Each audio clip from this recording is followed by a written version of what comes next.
Les Entretiens Secrets vous présentent Infernaliana de Charles Nodier.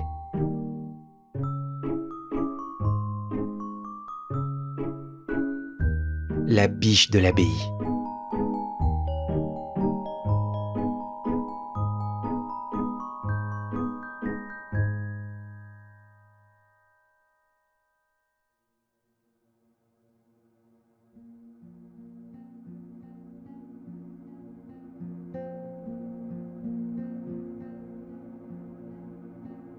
Il existait, au milieu du Xe siècle, une abbaye, située aux confins d'une immense forêt de la Normandie. La légende a rendu cette forêt fameuse par les apparitions continuelles qui y avaient lieu. Et bien plus encore, par la présence d'une biche blanche, qui depuis un temps immémorial avait répandu la consternation dans toute la contrée.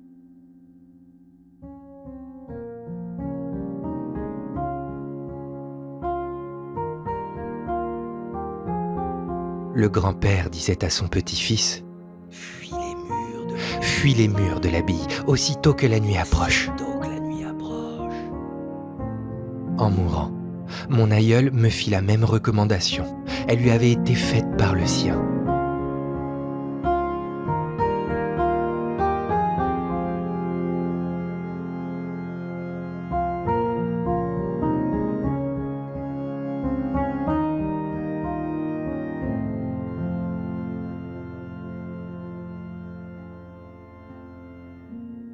Nombre de jeunes gens indociles avaient tenté d'approcher l'animal, mais les uns en avaient été victimes. Les autres n'avaient pu y parvenir et tous avaient vu des choses épouvantables. Les religieux avaient en vain promis des récompenses considérables à ceux qui mettraient l'aventure à fin. Mais la terreur était si grande que personne n'osait plus la tenter.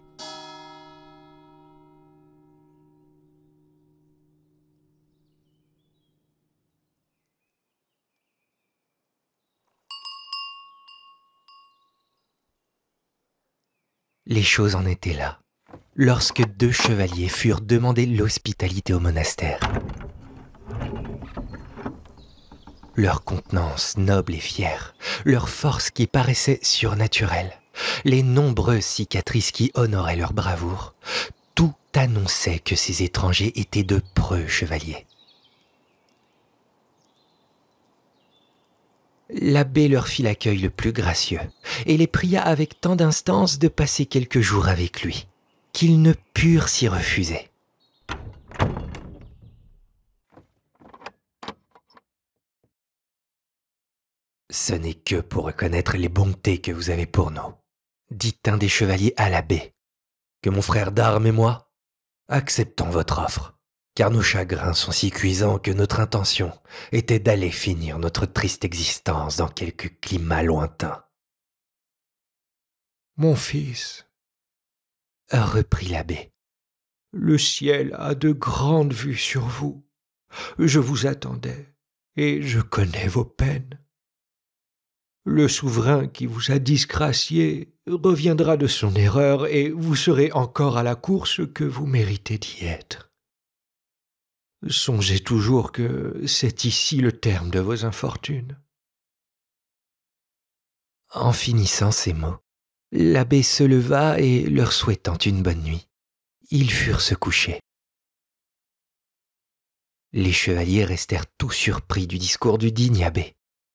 « Nous savions bien qu'il était un saint homme, » se dirent-ils, « mais nous ignorions qu'il fût prophète. » Le lendemain, au point du jour, l'abbé entra dans leur cellule, s'assit près de leur lit et leur tint ce discours. « Chevalier, aussi noble que brave, le ciel seul a guidé vos pas parmi nous. Le Dieu que nous servons vous a envoyé exprès pour mettre fin à vos chagrins et aux miens.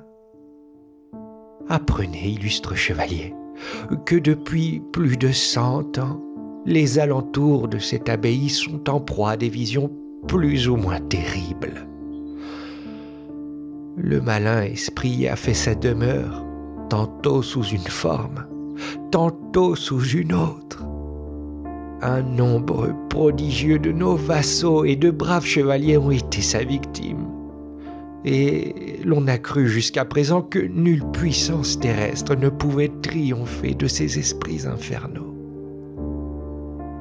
En proie à la plus vive douleur, je le croyais aussi, lorsque la nuit qui a précédé votre arrivée, j'ai eu une vision.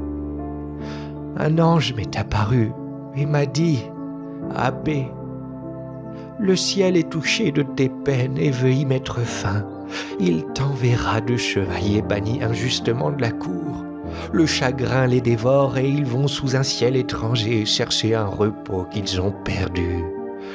Engage-les à tenter l'aventure de la forêt. Dis-leur bien qu'ils sont purs, que si leurs mains sont nettes du sang innocent, si leur âme n'est pas souillée, ils sortiront victorieux de cette lutte. Mais qu'ils s'examinent bien, que leur salut dépend de la sainteté de leur vie. » À ces mots, j'étais tombé la face contre terre. Lorsque je me suis relevé, je n'ai plus vu qu'une vive lumière qui fendait la voûte éthérée. Voilà, mes enfants, comment j'ai su vos aventures. Et si je juge bien, je vous crois destinés à de grandes choses. Le plus ancien des chevaliers, prenant la parole, dit « Mon père, le jeune homme que vous voyez là, est mon élève, issu tous les deux d'une noble race. L'amitié la plus sainte nous unit presque dans l'enfance. Un léger duvet ombrageait à peine mon menton, car Neuf commençait à marcher. Bien jeune encore, il perdit les auteurs de ses jours. Mais son père, avant de mourir, me fit jurer que jamais je n'abandonnerais son fils. Après, il m'arma chevalier, me donna diverses instructions, et s'endormit du sommeil des justes. La carrière que je venais d'embrasser m'appelait à la cour. Au combat, je m'y rendis.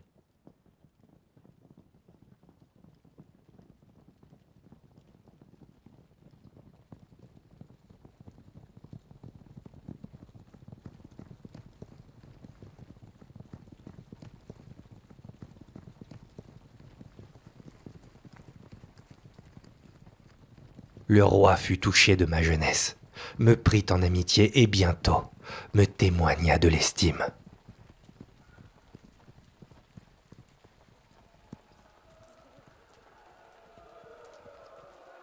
Dans diverses batailles où je combattis sous ses yeux, j'eus le bonheur de lui plaire, et un jour que près d'être accablé sous le nombre. Il était sur le point de perdre la liberté. Je ralliai quelques chevaliers, je revins à la charge, et je fus assez heureux pour ramener mon roi, et le ramener triomphant de ses ennemis.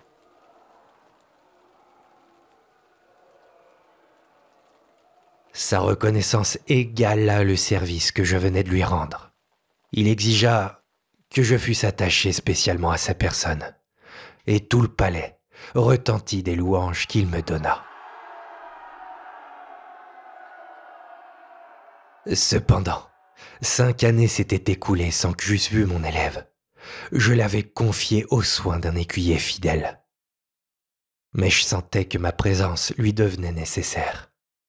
J'en parlai au roi. Il me permit d'aller chercher mon ami, mon enfant. Je fis toute la diligence possible.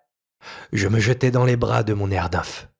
Je le trouvais tel que je le désirais, plein d'ardeur et de noblesse d'âme. Je l'emmenai avec moi, et il eut tout le bonheur de plaire à la cour. Notre illustre monarque voulut l'armer lui-même chevalier, et la jeune princesse lui donna sa devise. Hélas, cet heureux temps n'a pas été de longue durée. Un vassal donna le signal des combats. Le roi, près de se mettre à la tête de son armée, fait une chute. On est obligé de le transporter dans son lit. Cependant, les Anglais accouraient soutenir le rebelle. Il fallait se hâter de combattre et le roi ne pouvait se tenir debout. Dans cette extrémité, il me fit appeler. « Chevalier, me dit-il, partez, mettez-vous à la tête de mes troupes et qu'à vos coups, mes soldats reconnaissent l'ami de leur monarque. » Je mis un genou à terre et je jurai de triompher ou de mourir. « Revenez victorieux, me dit le prince, et je vous ferai l'honneur de vous allier à ma famille. Vous épouserez ma cousine, la princesse de... » Cette promesse redoubla mon ardeur. Le monarque s'en aperçut. Et ayant fait appeler la princesse, il lui dit de me regarder comme son époux, de me donner sa devise et ses couleurs. Il ajouta qu'il ne pouvait mieux nous récompenser l'un et l'autre qu'en unissant en nous la vertu et la valeur. À ces mots, la princesse resta tout interdite, dit qu'elle obéirait, me donna pour devise « Protéger le faible et respecter la vertu ». Sa couleur favorite était noire. Je la pris, et depuis, on m'a appelé le Chevalier Noir.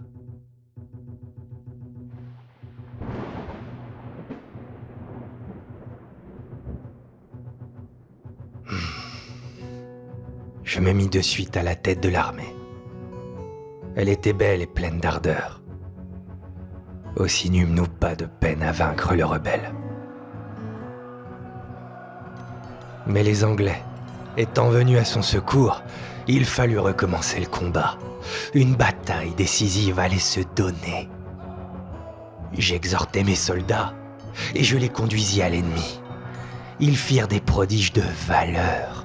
Néanmoins, ils allaient céder au nombre et à la fortune lorsque je m'adressai à Ernolf. « Mon fils, lui dis-je, le salut de l'armée dépend de nous. »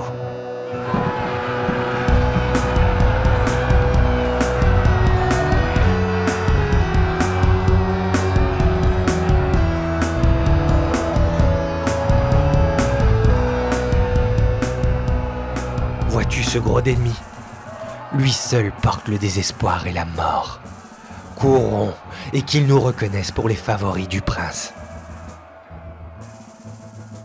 Ernolf me suit. Notre présence rétablit le combat. Mon jeune ami était comme un lion, et bientôt les Anglais cèdent à sa valeur. Mais ce ne fut point sans que notre sang coulât. Ernolf, entouré d'une troupe de gendarmes, venait de tomber. Prompt comme l'éclair, j'accours pour le sauver. J'y parviens. Mais moi-même blessé grièvement, je fus emporté sans connaissance.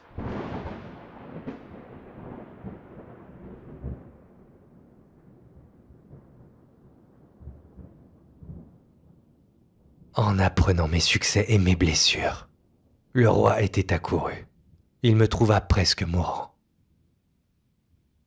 Sa tendre amitié, ses soins, hâtèrent ma guérison, et la paix vint y ajouter un baume qui ferma toutes mes plaies.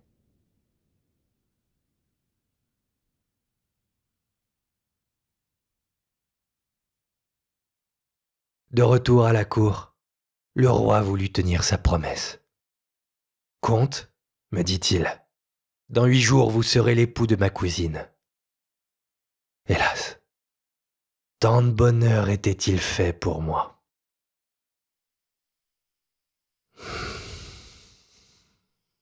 La veille de mon hymen, jour malheureux, la princesse me fit demander. Je me rendis à ses désirs. Quel fut mon désespoir.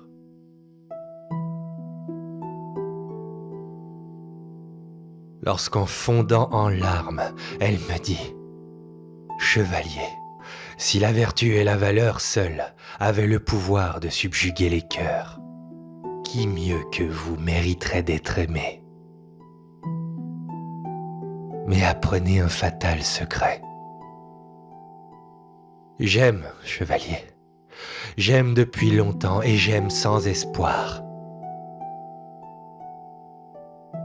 Le roi ignore cette funeste passion, et je n'aurai jamais la force de lui avouer.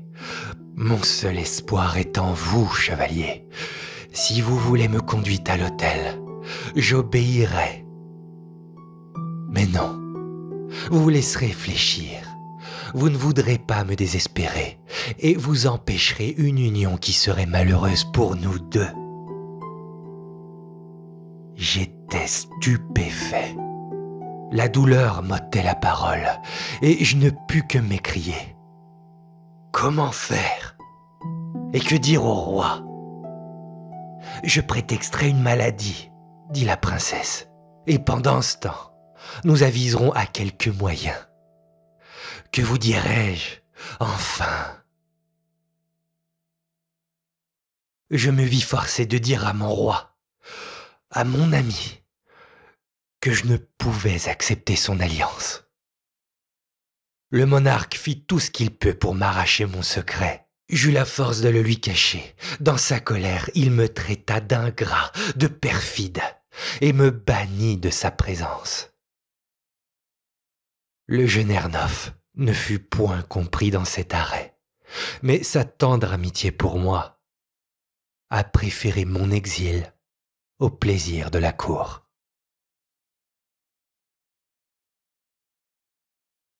Lorsque le chevalier eut fini, l'abbé lui dit « Mon fils, vos chagrins sont grands et justes.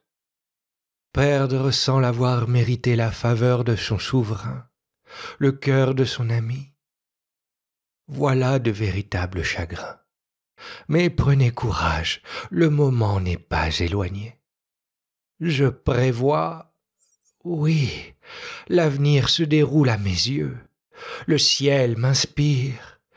Je vous vois dans les bras de notre monarque adoré. Je vous vois près de la princesse. Elle devient sensible. Elle reconnaît que l'objet de sa passion est indigne d'elle, et elle vous abandonne son cœur et sa main. Mais avant, il faut détruire l'œuvre du démon. Jusqu'ici vous avez combattu des hommes, mais maintenant c'est le malin esprit qu'il faut atterrer. Soyez insensible, que votre cœur soit de roc, que rien ne vous touche, ne vous effraie, voilà vos sauveurs. Ce Christ, cette image de la Vierge vous rendront invulnérables. Ce soir, à la 3e heure de la nuit, vous partirez. Pendant ce temps, mes religieux et moi serons en oraison pour la réussite de votre périlleuse entreprise.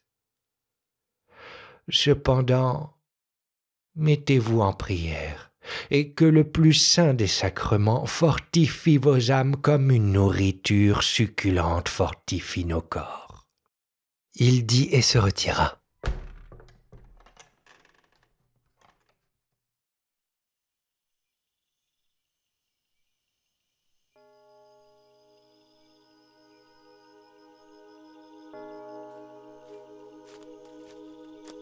Le soir, les chevaliers sortirent armés de toutes pièces. À peine étaient-ils hors de l'abbaye que la biche vint se présenter à eux. Ils la poursuivirent. Elle les conduisit au milieu de la forêt. Arrivés là, ils virent un palais magnifique. Une cour nombreuse était assemblée, et le monarque qui la présidait était le roi de France, l'ami du chevalier. À son côté était la princesse. Le chevalier resta interdit. Il oublia un moment que c'était l'œuvre du malin, et il allait se jeter aux pieds du roi et de sa cousine. Lorsqu'Ernof, qui devina sa pensée, le retint et lui dit « Ces images sont trompeuses, point de faiblesse. » C'en fut assez. Le chevalier tirant son épée, fondit sur le fantôme.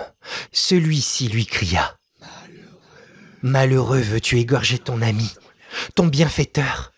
Veux-tu immoler ton épouse? Viens plutôt dans leurs bras.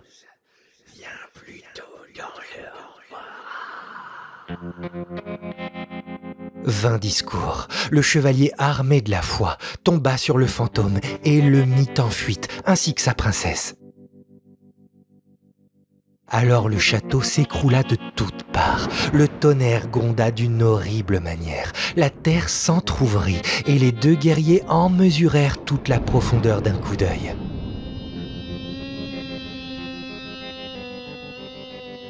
Il en sortait une fumée noire et infecte, et des nuées de fantômes voltigeaient autour des deux chevaliers. Ils frappaient indistinctement sur tout ce qui les entourait, et chaque coup qu'ils portaient occasionnait un changement. Tantôt c'était une femme en pleurs qui les priait de l'épargner, tantôt c'était un jeune enfant à la mamelle, une autre fois c'était une bête féroce.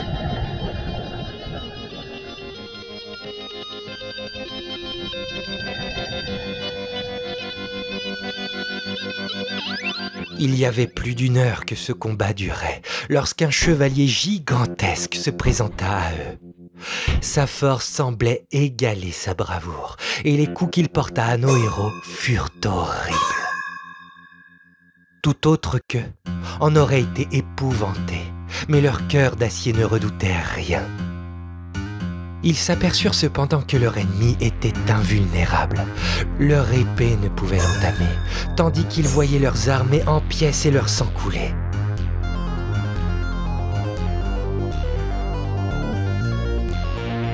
Faible femme, osez-vous mesurer avec moi?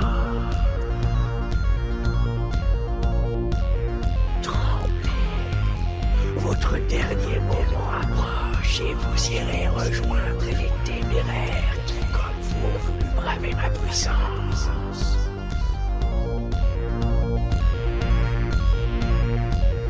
Ô Dieu!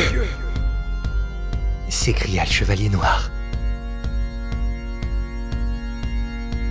Si jamais j'ai blasphémé ton saint nom, si jamais j'ai cessé de protéger le faible, l'innocent, fais-moi périr. Mais si j'ai toujours été selon ton cœur, si la vertu a toujours été ma passion, fais-moi sortir victorieux de ce combat.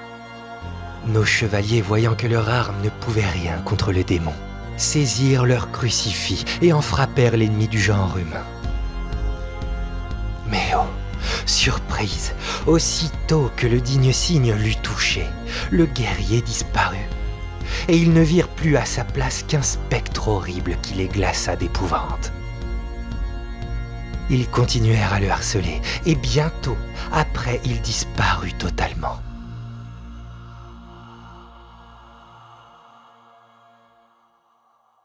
Ils parcoururent la vaste enceinte où ils étaient, et ne trouvèrent plus que les arbres de la forêt.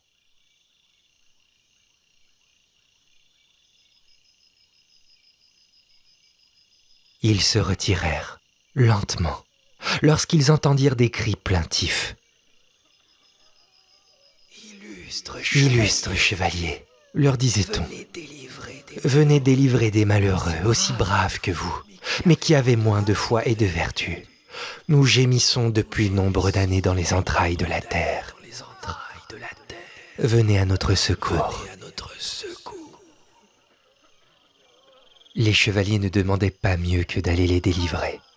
Mais par où passer?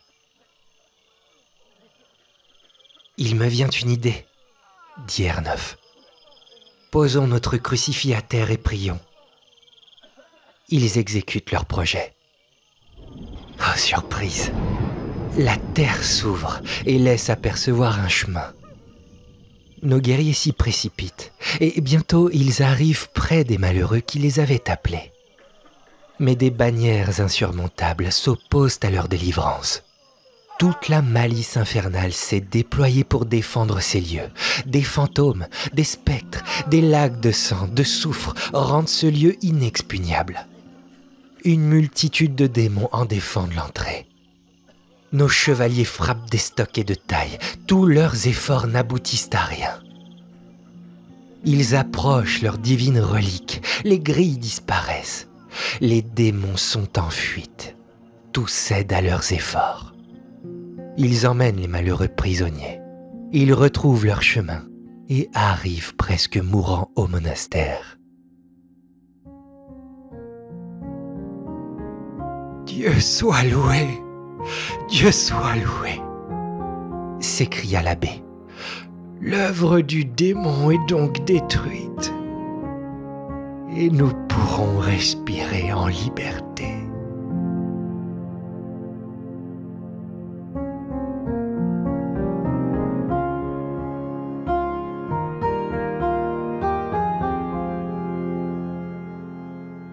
Depuis cette époque, la forêt ne fut plus fréquentée par les esprits, et pour les empêcher d'y retourner, l'abbé y fit planter des croix de distance en distance.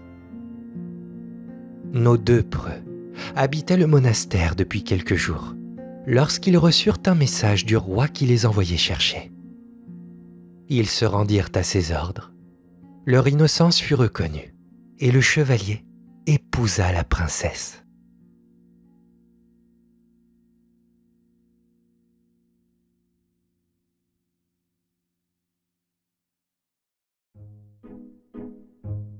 C'était la biche de l'abbaye.